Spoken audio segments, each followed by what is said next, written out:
तो यहाँ पे जैसे मैंने बताया, नॉर्मल डेप्थ के बारे में बता रहा था, यूनिफॉर्म फ्लो में नॉर्मल डेप्थ होती है, ऊपर भी यहाँ पे लिखा हुआ था, ये देखो यहाँ भी लिखा है, यूनिफॉर्म फ्लो में नॉर्मल डेप्थ होता है, उसको हम रिप्रेजेंट करते हैं वाई एक्स।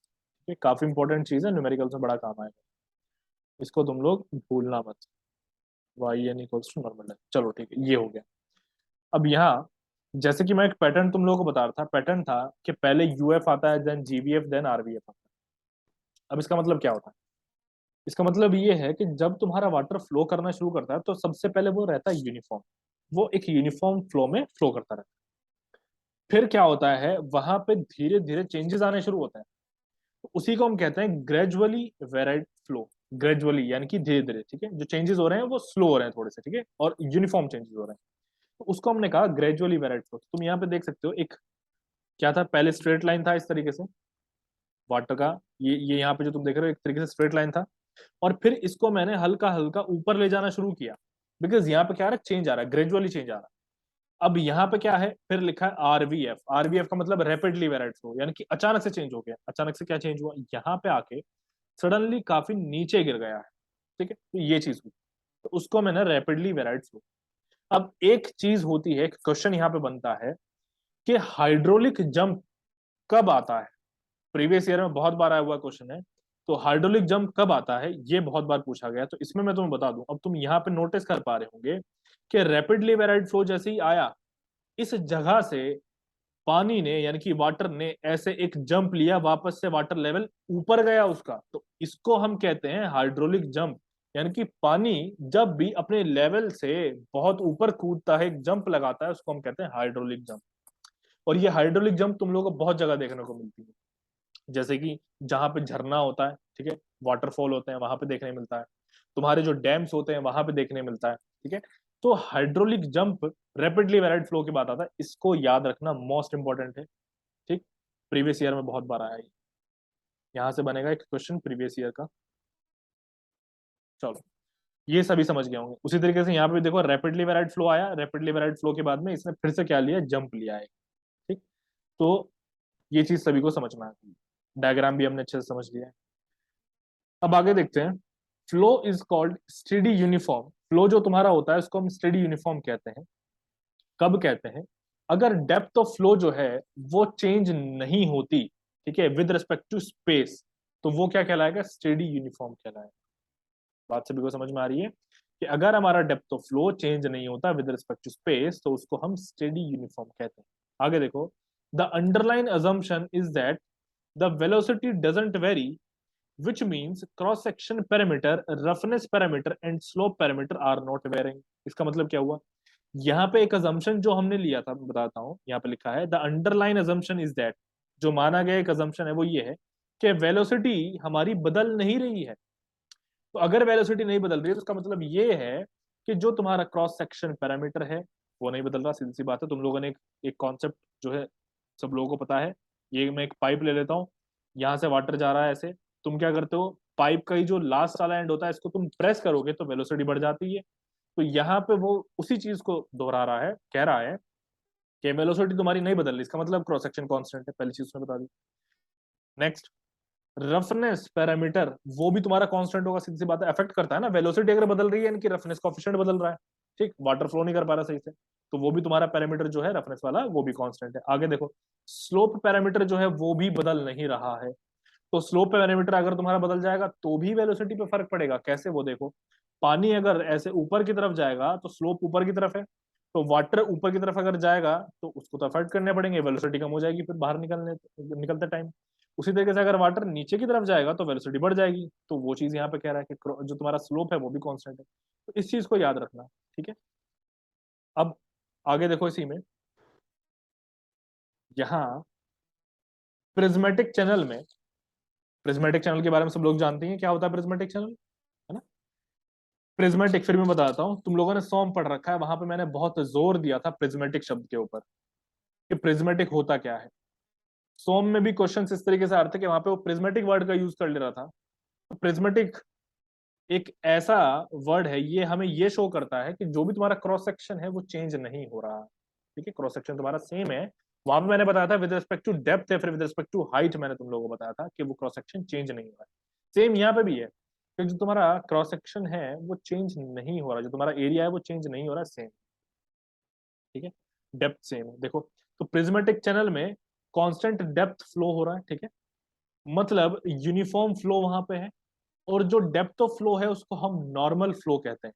ठीक, दोबारा बताता हूँ, प्रिज्मेटिक चैनल है अगर, तो प्रिज्मेटिक चैनल में डेप्थ तो चेंज होने रही है, डेप्थ चेंज नहीं हो रही, इसका मतलब यूनिफॉर्म फ्लो वहां पे है। यूनिफॉर्म फ्लो वहां पे यानी कि वो जो डेप्थ है उसको हम नॉर्मल डेप्थ कहेंगे अब।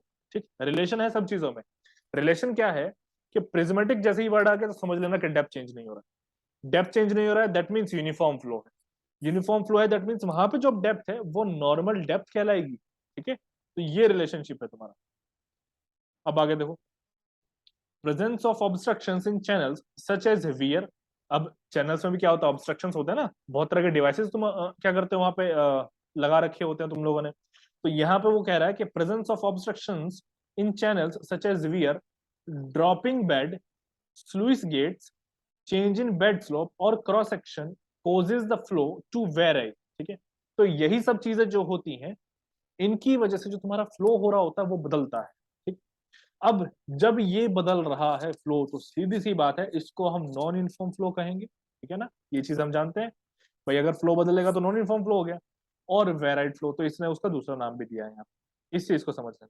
ठीक, आगे देखो अभी, नेक्स्ट ये कहता है कि फ्लो इज कॉल्ड जीवीएफ। जो तुम्हारा फ्लो है वो क्या कहलाएगा, जीवीएफ कहलाएगा, यानी कि ग्रेजुअली वेराइड फ्लो कहेगा। अगर तुम्हारा डेप्थ जो है, अगर तुम्हारा डेप्थ जो है ग्रेजुअली चेंज होगा, ग्रेजुअली क्या होगा, चेंज होगा with respect to long distance. अब यहाँ पे समझो, डिस्टेंस का बहुत रोल है। तुम्हारा डेप्थ चेंज हो रहा है, बिल्कुल चेंज हो रहा है, सब लोगों ने समझा कि भैया डेप्थ चेंज होता है। लेकिन डेप्थ चेंज हो रहा है, अगर सडन चेंज हो जाएगा तो वो रैपिडली वेराइड फ्लो होगा, और अगर ग्रेजुअली चेंज होगा, बहुत लंबे डिस्टेंस के लिए चेंज होगा डेप्थ, तो वो तुम्हारा ग्रेजुअली वेराइड फ्लो होगा। सब लोग समझ सकते हैं इस चीज को। ठीक है, तो वही यहाँ पे लिखा है, over a long distance of channel it occurs generally between. अब ये जो ग्रेजुअली वेराइड फ्लो है, जो जीवीएफ है, ये किस किस के बीच में बनता है, वो ही उसने हमें यहाँ पे कहा है कि यूवीएफ सॉरी यूएफ रीजन के और आरवीएफ रीजन के, इन दोनों रीजन के बीच में हमारा क्या बनता है यहाँ पे, जीवीएफ बनता है। हमने जस्ट अभी डायग्राम से भी समझा था। ठीक है, नेक्स्ट देखो, curvature of streamline is gentle in this case. तो कर्वेचर जो होता है स्ट्रीमलाइन का वो क्या होता है, जेंटल होता है इस केस में। जेंटल होने का क्या मतलब है कि जो कर्वेचर है वो सडनली चेंज नहीं हो रहा है, आराम से चल रहा है, जो कर्वेचर है वो आराम से चल रहा है तुम्हारा। ठीक है, किसकी बात हो रही है, यूनिफॉर्म फ्लो की बात हो रही है और जीवीएफ की बात हो रही है कि यहाँ पे जो कर्वेचर है वो क्या है, जेंटल है। आगे देखो, if depth of flow changes significantly, अगर डेप्थ ऑफ फ्लो जो है वो चेंज हो रहा है सिग्निफिकेंटली, अचानक ही चेंज हो जा रहा है, ठीक है, over a short distance such that the curvature changes rapidly, over a short distance such that the curvature changes rapidly, इसका मतलब क्या हुआ बताता हूँ। इतना तो तुम बड़े अच्छे से समझ चुके हो, यहां तक देखो, शॉर्ट डिस्टेंस और ये यहां तक का तुम समझ चुके हो। ठीक, आगे का क्या कह रहा है वो अब इसको समझना है। आगे देखो, such that the curvature changes rapidly the flow is called RBF. तो ये जो कर्वेचर जो रैपिडली चेंज हो रहा है ना, ये किसके लिए हो रहा है, ये हो रहा है तुम्हारे आरबीएफ के लिए, रैपिडली वेराइड फ्लो के लिए। तो जहां पे आरबीएफ होगा वहां पे कर्वेचर सडन चेंज होगा, जहां पे जीवीएफ होगा वहां पे कर्वेचर सडन चेंज नहीं होगा, जेंटल होगा। ठीक है, और यूनिफॉर्म फ्लो में भी जेंटल होगा। ये चीज वो यहाँ पे कह रहा है। Example, hydraulic jump. ठीक है, आगे देखो, नोट नोट करके लिखा है, फ्रिक्शन जो है बहुत इंपॉर्टेंट रोल प्ले करता है जीवीएफ में, लेकिन आरबीएफ में बिल्कुल भी प्ले नहीं करता। समझ सकते हो इस चीज को, प्रीवियस ईयर में आया हुआ है, एक दो बार आया, मैंने इसको देखा है। अब देखो, इसका मतलब क्या हो जाता है यहाँ पे, इसका मतलब ये है, तुम खुद से थोड़ा सा ऑब्जर्व करो, जब आरबीएफ बनता है तो वहां पे पानी के पास एनर्जी बहुत होती है। एनर्जी बहुत होगी तो फ्रिक्शन कैसा भी आ जाए उसको फर्क नहीं पड़ता, वो एकदम आराम से फ्लो करेगा। लेकिन जीवीएफ में क्या होगा, एनर्जी होती नहीं है, आराम आराम से फ्लो कर रहा होता है, अचानक से वहां पे फ्रिक्शन चेंज हो जाए, यानी कि कुछ ऑब्स्ट्रक्शन हो जाए, फ्रिक्शन चेंज हो गया, वहां पे फ्रिक्शन बढ़ गया सपोज करो, तो जो जीवीएफ है जो आराम से पानी फ्लो करता है वो तो और स्टिल हो जाएगा ना, यानी कि और रुक जाएगा। तो वो ये चीज यहाँ पे कह रहा है फ्रिक्शन के बारे में। नेक्स्ट देखो, एस वी एफ यानी कि स्पेशली वेराइड फ्लो। अभी तक हमने दो फ्लो देख लिए, एक यूनिफॉर्म फ्लो देख लिया है, एक हमने सॉरी यूनिफॉर्म फ्लो तो हमने शुरू में देख लिया था, एक हमने जीवीएफ देख लिया है, एक हमने आरवीएफ देख लिया, अब हम एसवीएफ देख रहे हैं, यानी कि स्पेशली वेराइड फ्लो देख रहे हैं। तो यहाँ पे है, इफ इफ सम फ्लो, इसको पहचानना बहुत ही आसान होता है। If some flow is added, अगर कोई भी फ्लो ऐड किया जाए या फिर निकाल लिया जाए तो उस जगह पे क्या हो जाता है, फिर वो एसवीएफ हो जाता है। If some flow is added और एक्सट्रैक्टेड, इज एडेड और extracted from system, then the flow is called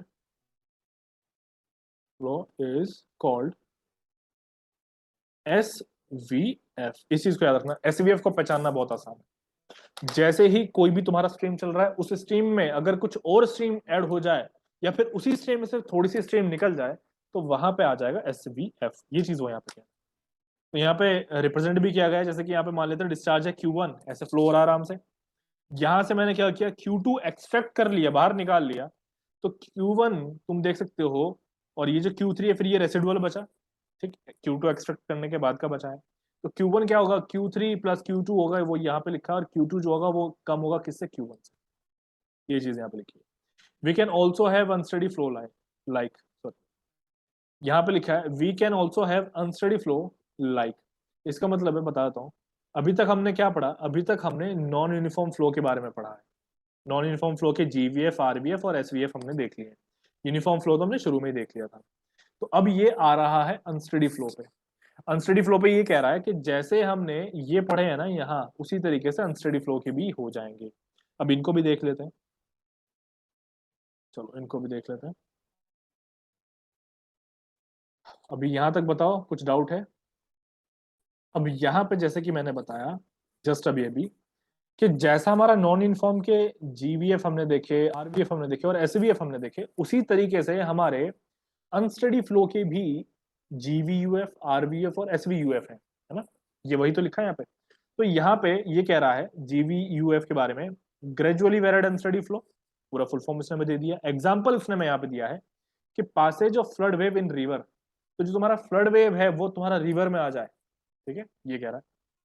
next, RVUF example है सर्जेस, सर्जेस एग्जाम्पल होते हैं आरबीयूएफ के। Next SBUF, run off due to rainfall, rainfall बारिश की वजह से जो तुम्हारा रन ऑफ होगा वो तुम्हारा एसबीयूएफ हो जाएगा। ठीक, तो ये तीन एग्जाम्पल्स उसने हमें यहाँ पे दिए हैं। उसके बाद हमारे पास में आ जाता है लेमिनार एंड टर्बुलेंट फ्लो। इसके बारे में सब लोग बड़े अच्छे से जानते हैं, लेकिन फिर भी मैं बताता हूँ। When the flow occurs such that, जब फ्लो इस तरीके से होता है कि एक लेयर जो तुम्हारे लिक्विड की है वो स्लाइड कर रही होती है दूसरे के ऊपर। ठीक है, या फिर हम कह सकते हैं कि एक लेमिना जो है वो स्लाइड कर रहा होता है दूसरे के ऊपर, तो जो फ्लो है वो लेमिनार फ्लो कहलाता है। ठीक है, नेक्स्ट देखो, there would be no momentum transfer between different layer when the flow is laminar. तो ये कह रहा है यहाँ पे कि वहां कोई भी मोमेंटम ट्रांसफर नहीं होगा, किस किस के बीच में, जो तुम्हारी लेयर्स हैं उनके बीच में। तो लेयर्स के बीच में कोई भी तुम्हारा मोमेंटम ट्रांसफर नहीं होगा अगर लेमिनार फ्लो है। इसका मतलब मोमेंटम ट्रांसफर होने का क्या मतलब है वो बता देता हूँ। मोमेंटम कब ट्रांसफर होता है, तुम लोगों ने थोड़ा बहुत फिजिक्स पढ़ ही रखा है। एग्जाम्पल लेते हैं, ये यहाँ पे तुम्हारा एक बॉल ले लो और यहाँ पे एक और बॉल ले लो। ये बॉल जो है स्टिल है, बॉल स्टिल, और ये बॉल जो था मूविंग था। अब हुआ क्या कि इसके पास एक एनर्जी थी, एक मोमेंटम था, उसने इसको जैसे हिट किया तो सारा मोमेंटम यहाँ ट्रांसफर कर दिया।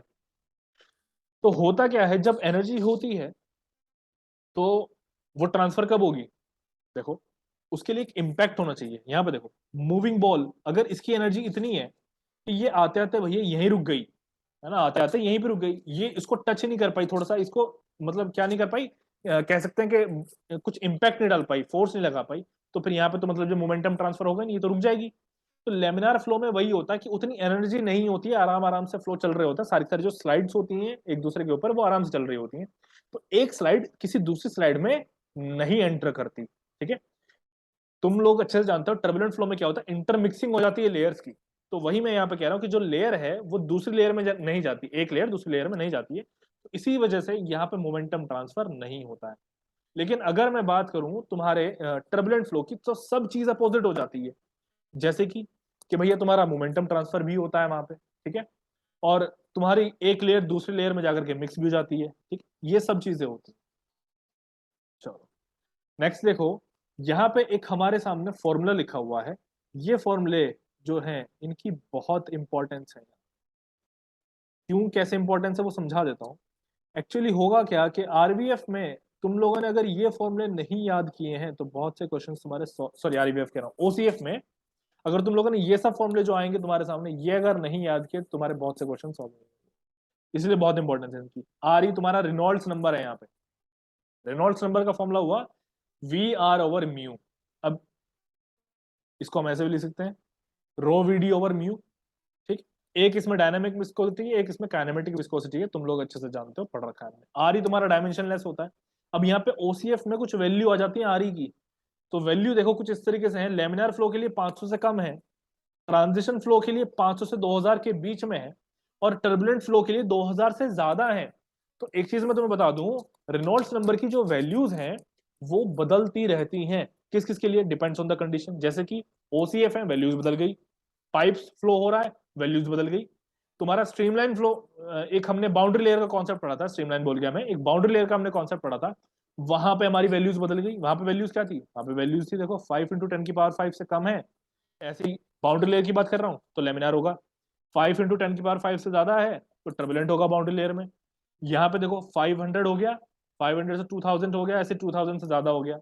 अब अगर मैं बात करूं तुम्हारे पाइप फ्लो की तो वहां पे 2000 से 4000 हो जाता है, यानी कि 2000 से कम होगा तो लेमिनार, 2000 से 4000 के बीच होगा तो ट्रांजिशन, और 4000 से ज्यादा होगा तो तुम्हारा टर्बुलेंट।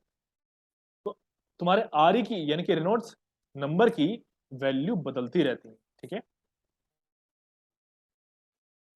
ये वैल्यूज हम देख चुके हैं, जस्ट मैंने वैल्यूज बताई थी। वैल्यूज रट लेना, वैल्यूज के डिफरेंसेस पता होने चाहिए। ठीक है, कि तुम्हारे आर की वैल्यू कहाँ किस कंडीशन में क्या होती है अच्छे से पता होना चाहिए। अगर एक सिविल इंजीनियर को ये सब वैल्यूज का डिफरेंसेस नहीं पता तो बहुत गलत चीज है वो। आगे देखो, क्रिटिकल, सब critical and super critical flow, बहुत इंपॉर्टेंट है ये भी। तो यहाँ मेंशन कर देता हूँ मोस्ट इंपॉर्टेंट, और प्रीवियस ईयर में आए हुए हैं यहाँ से। मोस्ट इंपॉर्टेंट प्रीवियस ईयर में वैल्यूज आई हुई हैं। तो देखो कैसे करना है थोड़ा सा मैं तुम लोगों को यहाँ पे समझाऊंगा, एक तरीका भी बताऊंगा याद करने का। तो एक फ्रॉड नंबर होता है तुम्हारे पास, Froude number, FROUDE, Froude number. दूसरा फ्रॉड मत समझ लेना FRAUD कि भैया कौन कितना बड़ा फ्रॉड है। तो यहाँ पे फ्रॉड नंबर होता है तुम्हारा। फ्रॉड नंबर FR से रिप्रेजेंट करते हैं। और क्रिटिकल कंडीशन, यहाँ पे तीन कंडीशन हमारे पास होती हैं फ्लो की, यानी कि वाटर फ्लो की तीन कंडीशंस होती हैं। तीनों कंडीशंस मैं यहाँ पे लिख रहा हूँ। सबसे पहली कंडीशन होती है सब क्रिटिकल,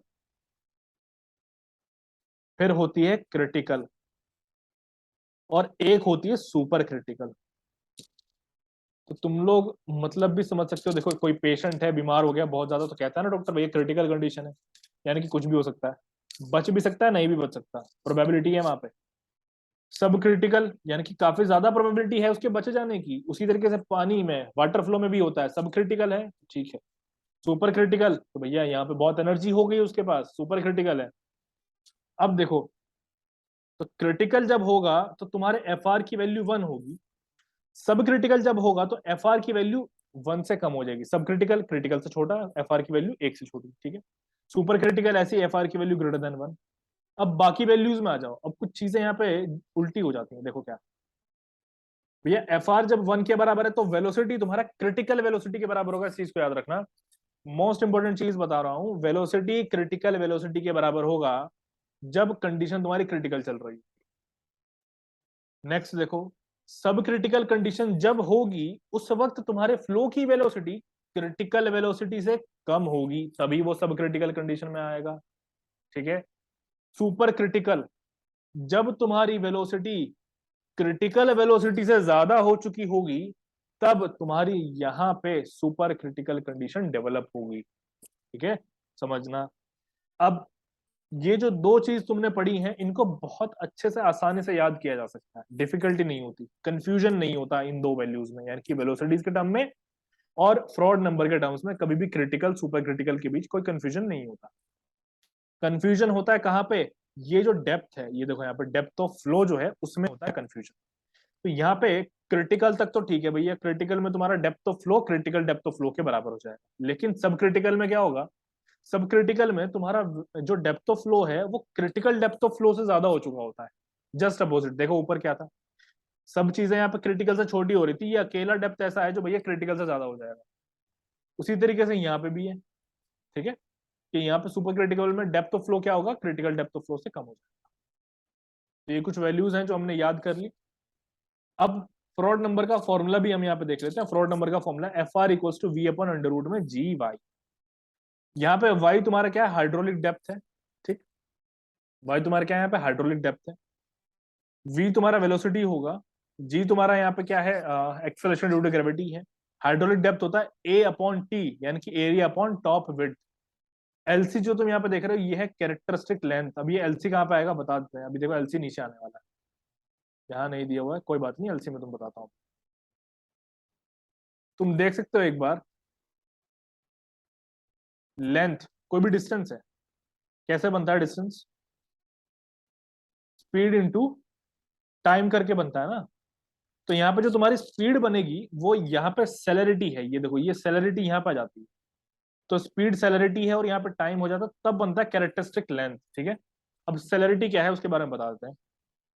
सेलेरिटी को सी से रिप्रेजेंट करते हैं, सी से रिप्रेजेंट करते हैं, जैसे तुम देख रहे हो यहाँ पे सी से रिप्रेजेंट किया था। अब सेलेरिटी है क्या, तो डिनोमिनेटर ऑफ एफ आर, तो एफ आर का जो डिनोमिनेटर है, फ्रॉड नंबर का जो डिनोमिनेटर है वो स्पीड को रिप्रेजेंट करता है। देखो यहाँ पे किसको रिप्रेजेंट कर रहा है, स्पीड को रिप्रेजेंट कर रहा है, with which the disturbance wave travel in still water.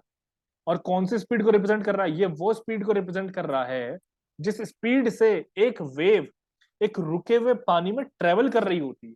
दोबारा रिपीट कर रहा हूं कि फ्रॉड नंबर का डिनोमिनेटर एक स्पीड को रिप्रेजेंट करता है, और ये स्पीड किसकी होती है, एक ऐसी वेव की जो कि रुके हुए पानी में ट्रेवल कर रही है, ठीक है। तो उसको हम कहते हैं यहाँ पे क्या, फ्रॉड, सॉरी उसको हम कहते हैं सेलेरिटी। अब सेलेरिटी का फॉर्मूला तुम लोग देख सकते हो, ये रहा यहाँ पे, ठीक है। सेलेरिटी रुके हुए पानी में वेव की स्पीड है, याद रखना। अब इसी के ऊपर, इस सेलेरिटी के ऊपर क्वेश्चंस बनेंगे तुम्हारे न्यूमेरिकल, ठीक है। अब देखो क्या न्यूमेरिकल बनेंगे, मेंस में आएंगे। यहाँ पे देखो, जैसे तुम यहाँ पे देख पा रहे हो, ये लिखा है v b अपॉन जी, इस तरीके से लिखा है, equals to v b upon w plus v w upon g, इस तरीके से चीजें लिखी हुई हैं। अब इनका मतलब क्या होता है, इन चीजों को समझना है हमें यहाँ पे बड़े अच्छे से। अब यहां देखो, ये जो जी लिखा है इसका मतलब है ग्राउंड, इस जी का मतलब है ग्राउंड, शॉर्ट फॉर्म में है सब चीजें ये। अब ऐसे अगर मैं डब्ल्यू को यहाँ पे देखो, इसका मतलब है वाटर, इसका मतलब है वाटर, इसका मतलब है ग्राउंड, और ऐसे यहाँ पे भी फिर से आ जाता है ग्राउंड, ठीक।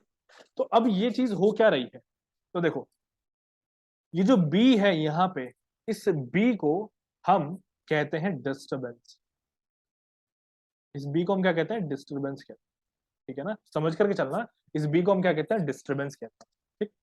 अब ये किस तरह का डिस्टरबेंस है, एक कंडीशन हम यहाँ पे डेवलप करते चले जाएंगे, वो बता रहा हूँ क्या कंडीशंस होंगी। जैसे कि अभी जस्ट हमने एक चीज को पढ़ा, और वो ये था कि मैं यहाँ पे भी, चलो ये एक छोटा सा पॉन्ड मान लेता हूँ इस तरीके से, तुम्हारा पॉन्ड है, और इस पॉन्ड में यहाँ पे ना ऐसे पानी रुका हुआ है, वाटर जो है यहाँ पे रुका है, और इसको हम ऐसे फिल कर लिया मैंने अभी। अब होगा क्या कि यहाँ पे एक वेव जो है रुके हुए पानी में ट्रेवल करेगी। तो सपोज करो कि ऐसे वेव जो है वो ट्रेवल कर रही हैं, और इन वेव्स की कुछ वेलोसिटी है यहाँ पे, और इस वेलोसिटी को मैंने क्या बोला, सी से रिप्रेजेंट मैंने इसको किया। पहली चीज, सी रुके हुए पानी की जो वेव है, वहां पे जो वेव आ रही है रुके हुए पानी में, उसकी वेलोसिटी। अब आगे देखो, एक वेलोसिटी यहाँ पे ऐसी भी होगी, इसकी वेव की वेलोसिटी जो कि चलते हुए पानी में होगी। समझ रहे हो मैं क्या कह रहा हूं, चलते हुए पानी में होगी, ये मैं कह रहा हूं तुम लोगों को। आगे देखो, अब यहाँ पे ये जो वेव क्रिएट हुई, ये वेव कैसे कैसे क्रिएट हो सकती है वो थोड़ा सा सोचो। ये वेव, पानी रुका हुआ है, तुम लोगों की एक आदत होती है, मतलब ह्यूमन नेचर है भैया, रुका हुआ पानी उसने देखा, किसी ने, किसी इंसान ने, भाई पत्थर उठाएगा फेंक के मारेगा पानी में, और देखता है कि पत्थर मेरा वो कितना दूर तक जाता है। तो वहां पे उसने क्या किया, उसने एक वेव को क्रिएट कर दिया। वो जो वेव क्रिएट हुई, उसी वेव को हम कहते हैं डिस्टरबेंस। वो जो वेव क्रिएट हुई ना हमारे पत्थर के फेंकने से, वो है डिस्टरबेंस, उसी को हम डिस्टरबेंस बोलते हैं। और वही वेव का यहाँ पे जिक्र हो रहा है ये, कि रुके हुए पानी में वो जो वेव चल रही है, उस डिस्टरबेंस को कहते हैं हम वेव, ठीक है। वो जो चल रही है उसकी वेलोसिटी है यहाँ पे सी, समझना। बहुत इंपॉर्टेंट कॉन्सेप्ट बता रहा हूँ, कभी कंफ्यूजन नहीं होगा अगर तुम लोगों ने यहाँ पे अच्छे से समझा। उसकी वेलोसिटी को हम कहते हैं सी। तो वो वेव कैसा आई, उस वेव को हम कह रहे हैं डिस्टर्बेंस। कैसे जनरेट हुई, रुके हुए पानी में जनरेट हुई। कैसे जनरेट हुई, पत्थर उठा के फेंक के मारा।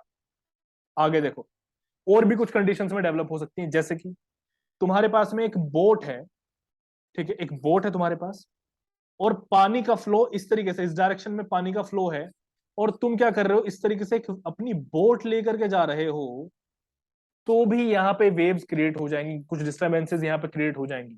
ठीक है, तो हमें क्या करना है, हर एक कंडीशन में हमने यहाँ पे नाम दिया हुआ है। जैसे कि देखो, अभी मैंने डिस्टर्बेंस बताया, रुके हुए पानी का होता है, तो तुम देख सकते हो यहाँ नीचे इधर मैंने लिखा है वी डी आई एस, यानी कि डिस्टर्बेंस अपॉन वाटर। तो यानी कि बी मेरा डिस्टर्बेंस, डब्ल्यू मेरा वाटर, जैसा अभी मैंने बताया था।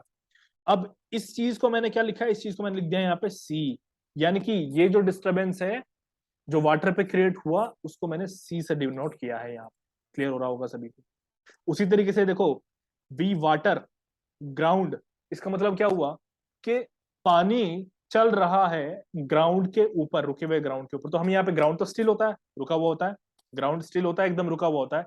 तो हम यहाँ पे वेलोसिटी देख रहे हैं वाटर की with respect to the ground. समझो जरा, वेलोसिटी देख रहे हैं किसकी, वाटर की with respect to the ground. इसका मतलब ये होता है, जो स्लैश करके यहाँ पे लिखा है ना, इसका मतलब ये, तो velocity of water with respect to ground.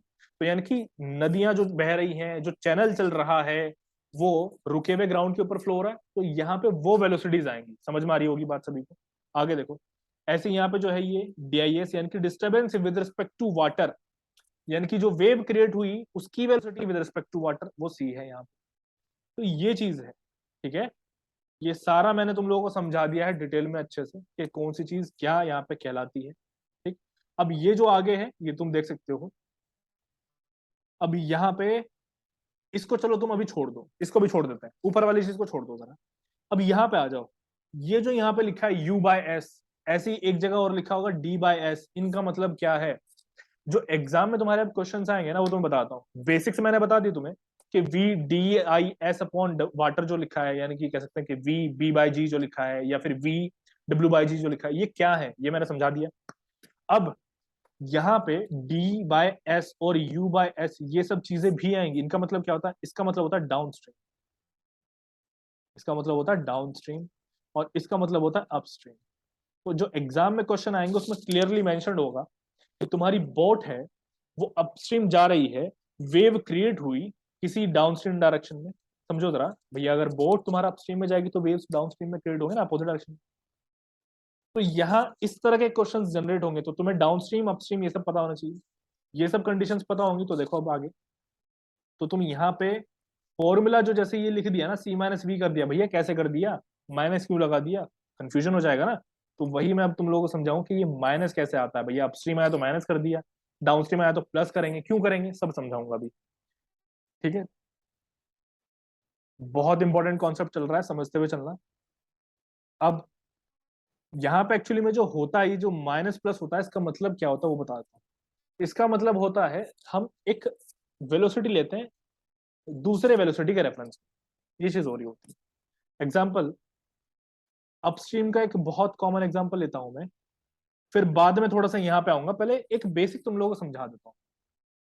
Upstream में क्या होता है भैया, एक बोट है, 10th क्लास के कॉन्सेप्ट पे आ जाता है। एक बोट है वो ऐसे ट्रेवल कर रही है, और वाटर का फ्लो ऐसे है, वाटर का फ्लो ऐसे। तो यहाँ पे बोट की स्पीड सपोज करो v है, और वाटर की स्पीड सपोज करो c है।